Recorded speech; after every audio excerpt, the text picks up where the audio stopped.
হঠাৎ জর্দা সেমাই খেতে খুব ইচ্ছে করছিল, তাই কিছু না ভেবে জর্দা সেমাই রান্না করার জন্য চলে এসেছি।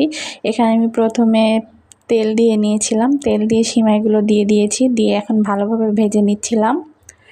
তো জর্দা সেমাই আমরা সবাই মোটামুটি রান্না জানি। হঠাৎ কি মনে হলো জর্দা সেমাই খুবই খেতে ইচ্ছে করছিল। তারপরে যে এখানে আমি ভাজা হয়ে গেছে, এখন আমি চিনি দিয়ে দিয়েছি পরিমাণ মতো। চিনি দিয়েও আমি ভালোভাবে এটা ভেজে নিচ্ছিলাম।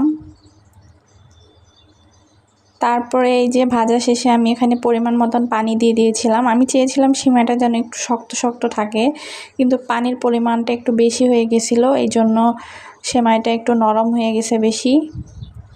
তবুও খেতে অনেক মজা লেগেছিল, অনেক মজা করে খেয়েছি। তো এই যে দেখেন কতটা নরম হয়ে গেছে, অনেকটাই নরম হয়ে গেছে। মানে যেটুকু আমি শক্ত খেতে চেয়েছিলাম সেটুকু হয়নি, অনেকটাই নরম হয়ে গেছিলো, কিন্তু তবুও স্বাদ অনেক মজা হয়েছিল। তারপর আমি কিছুক্ষণ নাড়াচাড়া করে নিয়ে এই যে পানিটা শুকিয়ে নিয়েছি, তবুও শক্ত হয়নি।